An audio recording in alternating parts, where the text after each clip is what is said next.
Hi everyone, just a short little note here about Snippit Sports Science. As you would have realized, we've had a bit of a double up of a few episodes, and what we've been doing is migrating our audio storage from SoundCloud through to Podbean, as we feel that's going to be much better for the podcast moving forward.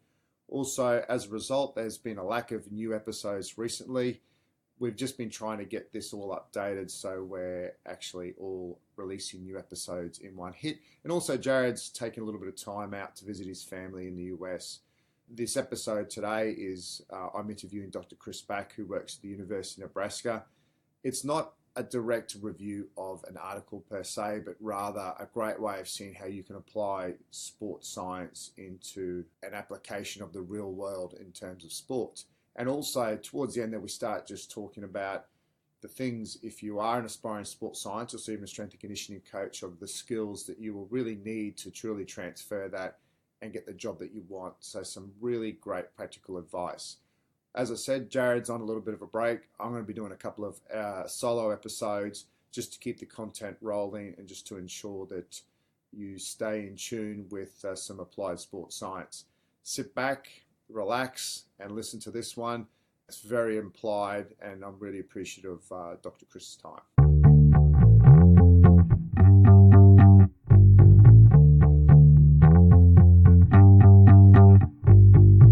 Hi everyone, welcome back to Snippit Sports Science, coming to you from the University of Nebraska in the US of A. As you know, this podcast is proudly brought to you by eliteform.com, and I'm actually here visiting Eliteform.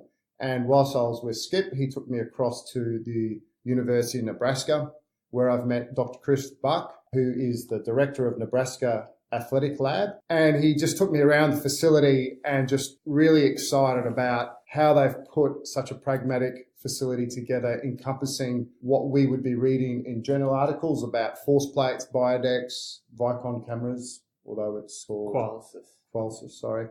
I thought this is a great opportunity to talk to someone who's actually applying sports science in that pragmatic way.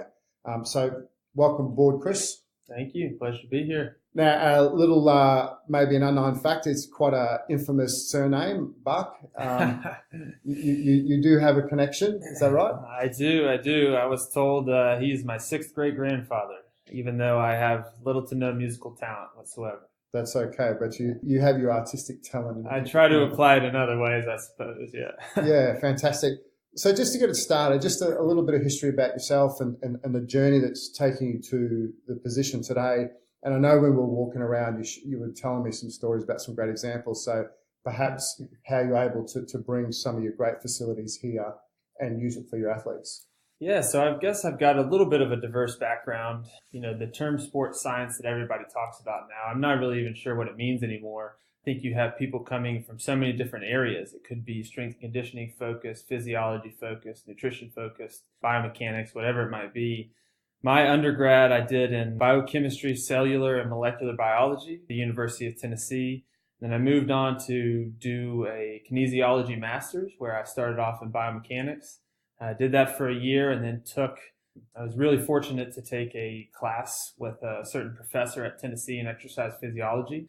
It just happened to work out at the exact same time I was training for an Ironman. So I kind of fell in love with the physiology side of things and decided to switch over to that area. After I did my master's in that, I moved to Florida State University, where I studied exercise physiology with a concentration in sports nutrition down there. And then I moved to the University of Nebraska to work here in the performance lab as a postdoc. I guess that was about back in 2016. I'm fortunate enough now to be in the director role here, and we're incredibly fortunate for the amount of resources that Nebraska has put into the student-athlete experience here, and the lab is certainly an example of that. So you want to just elaborate a little bit of what the lab contains when if we go for an audio tour of it, just quickly, there's some really cool stuff that you've got integrated into your facility. Yeah, so we have a 25,000 square foot performance lab here where we have our own bioscience lab here in-house where we primarily do salivary work. We have the capabilities to do blood and urine and test for different biomarkers in that sense.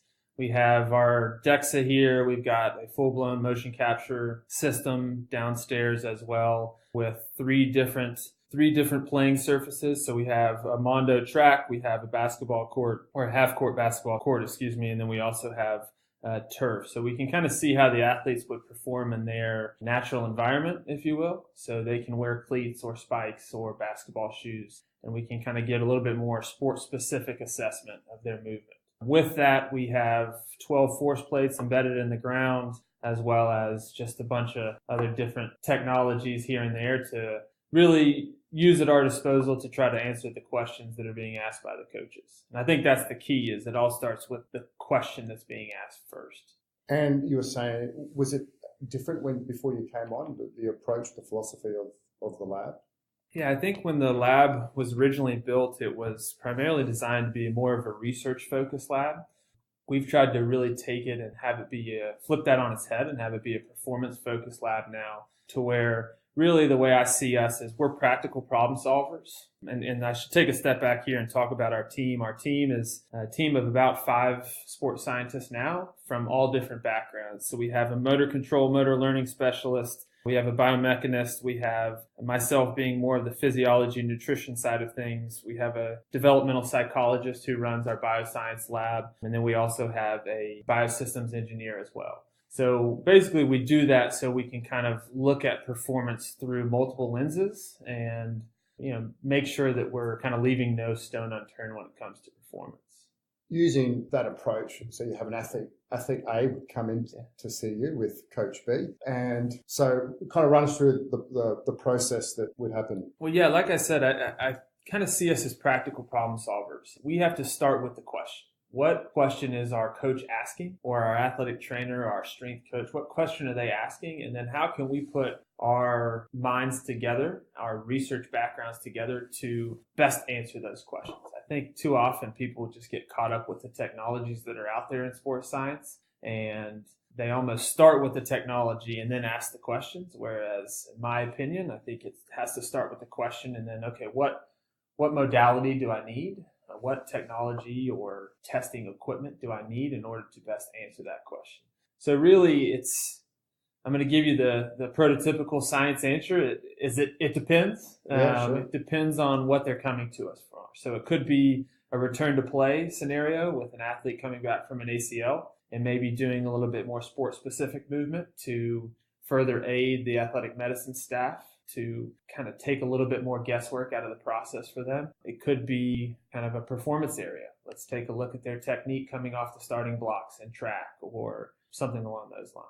And most of the time when athletes get injured or they've got an issue or a question needs to be answered, most of the time we solve it with something that's physical. Has there been any breakthroughs with using the psychologists or that's of a non-physical nature? Yeah, I mean, I think I already talked about our team a little bit here, but I think the field of sports science is collaborative by nature. And I've really tried to make sure that this lab is collaborative by design as well. I think in order for us to do our jobs well, we have to be able to communicate effectively with coaches, athletic trainers, strength coaches, nutritionists, and as you mentioned, psychologists. So we have 4 full-time sports psychologists on our staff here, and we work very closely with them on primarily things sleep-related. Sleep is a huge issue in collegiate student athletes due to all the different demands that they have on their time, from not only the academic side of things and the training side of things, but also social lives and all the life skills and all the different things that pulling them from every direction, I guess. So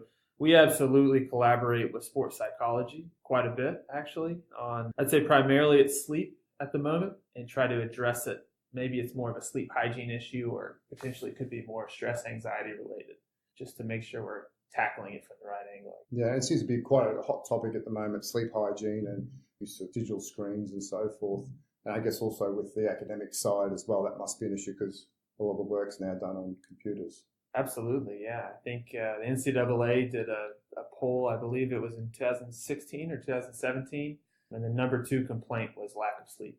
Number 1 was a sense of feeling overwhelmed, and number 2 was a concern of lack of sleep. Yeah, and I think also, when you look at the big rocks, sometimes we try and delve into what's your salivary testosterone doing in response to a training session when you just need a bit more sleep. I say you need to eat well, and one thing I have noticed around here, there's 3 different campuses. Is that correct, in terms of different sports, and there's a nutrition bar pretty much in each one. Is that right? Yeah, I mean, sports nutrition is a huge thing that we do here. We actually just got a new director of sports nutrition here, and Dave Ellis, and he's kind of really changed the way I think that this athletic department thinks about nutrition in a positive way, to really make sure that that is one of the foundational pieces of things that we have going on around here. But yeah, so we kind of have a few different facilities. Most of them are located here. And I guess the central basis would be the Memorial Stadium or the football stadium.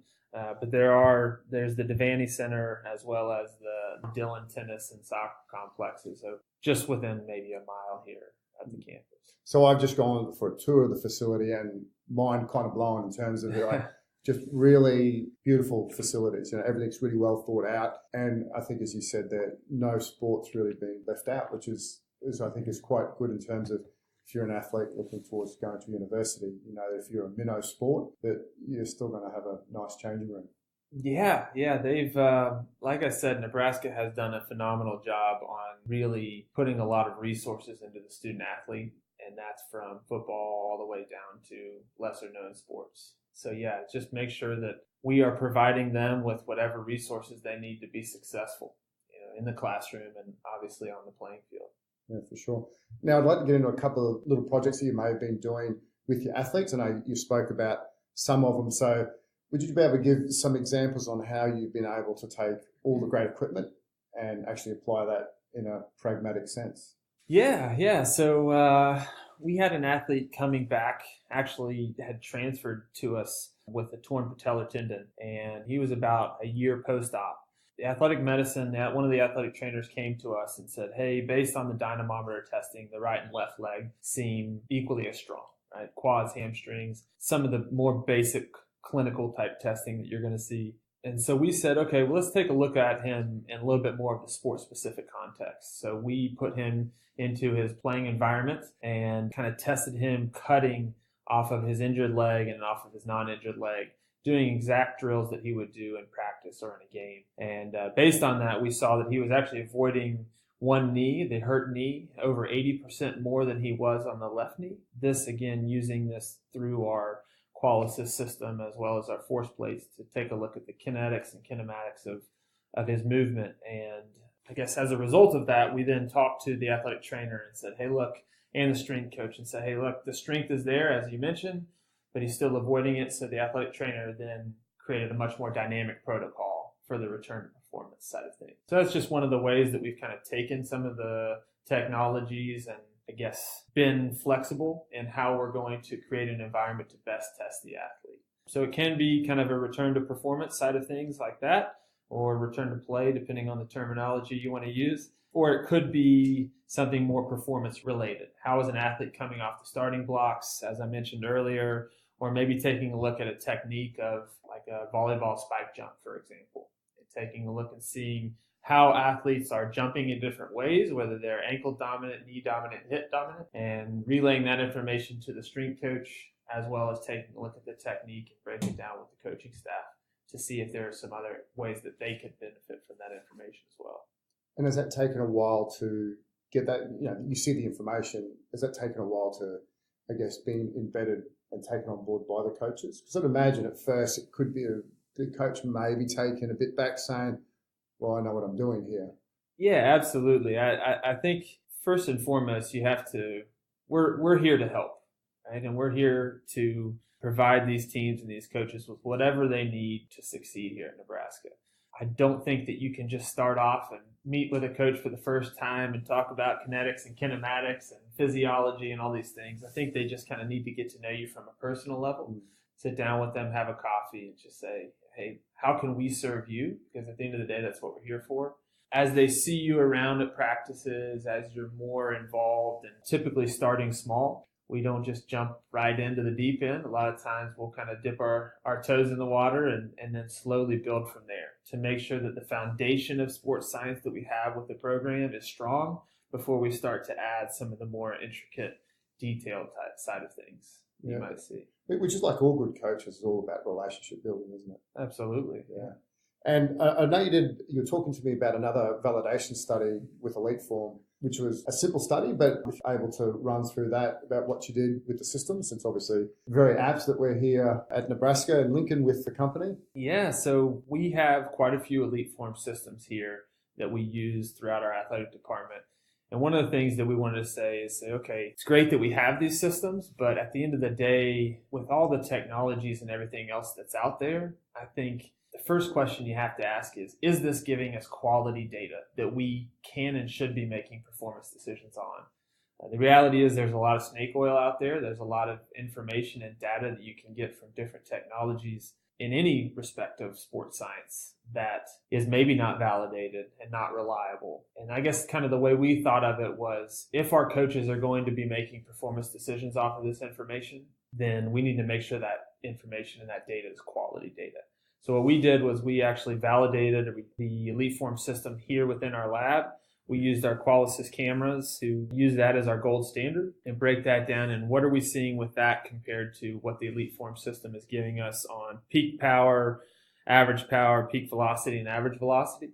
And so we paired that up for 6 different lifts: power clean, deadlift, bench press, back squat, front squat, and jump squat, kind of the 6 major lifts that you typically would see, and then broke it down across a wide variety of velocities, a whole range of velocities. So we wanted to see how it was, not overall, but how it was across the entire velocity spectrum, really, of these lifts. So that data should be published here soon. And we found it to be quite reliable and quite valid.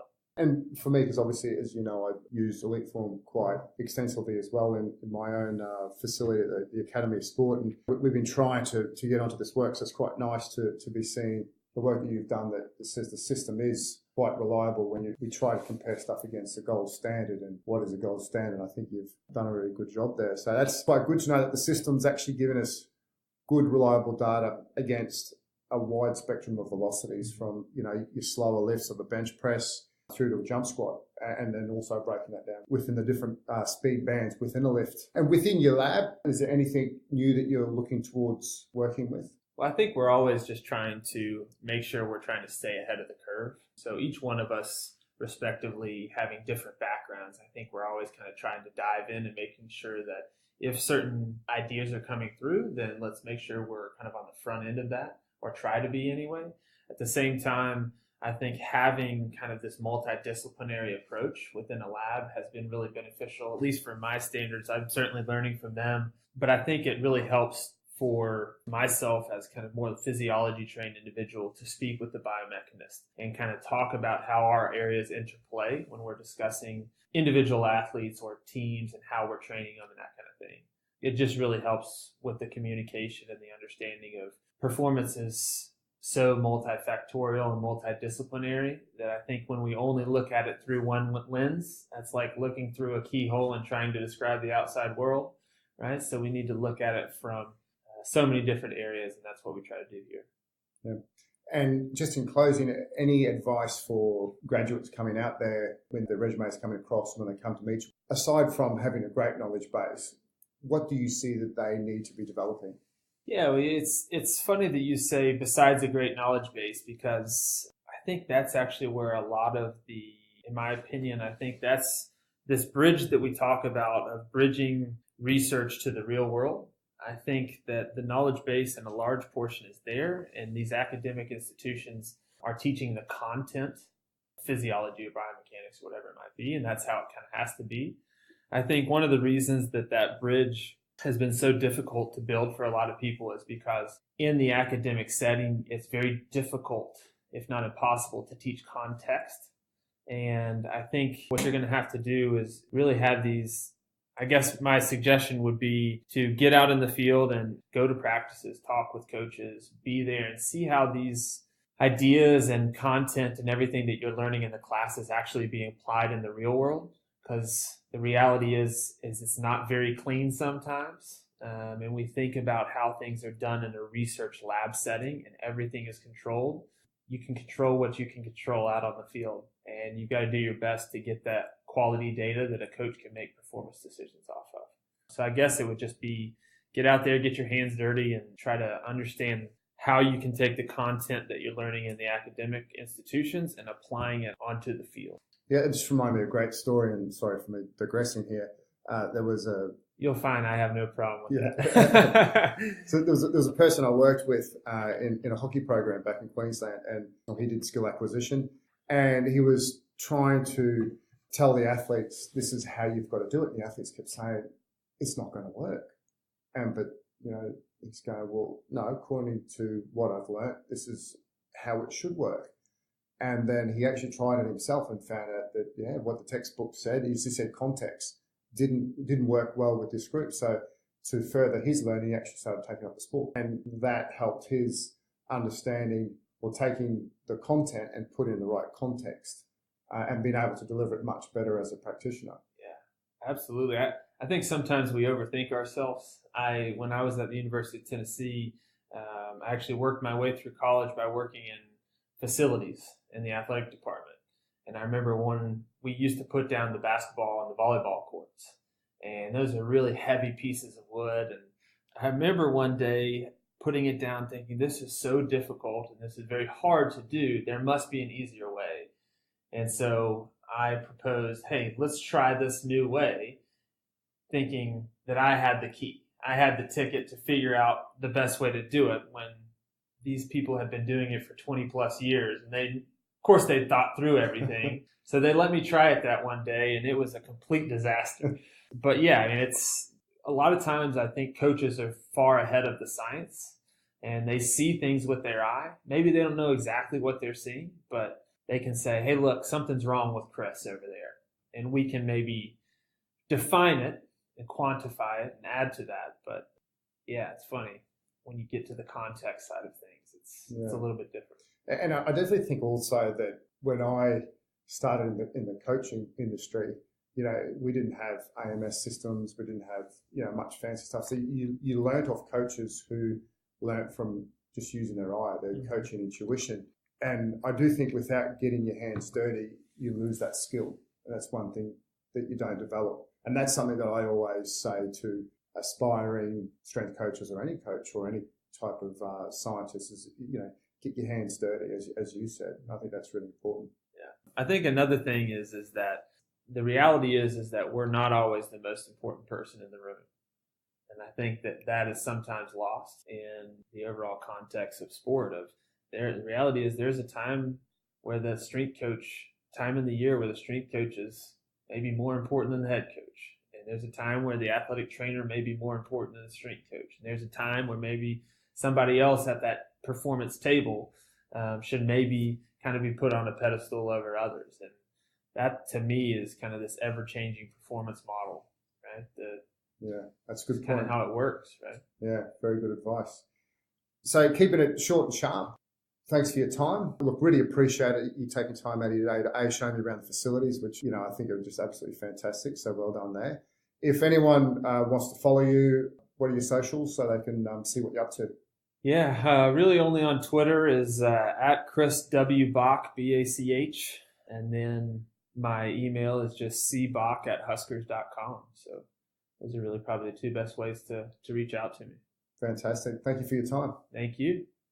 And thanks, listeners. Tune in next week to Snippit Sports Science. Remember, we're on our socials as Snippit Science, and also thanks again to eliteform.com. Thanks for listening.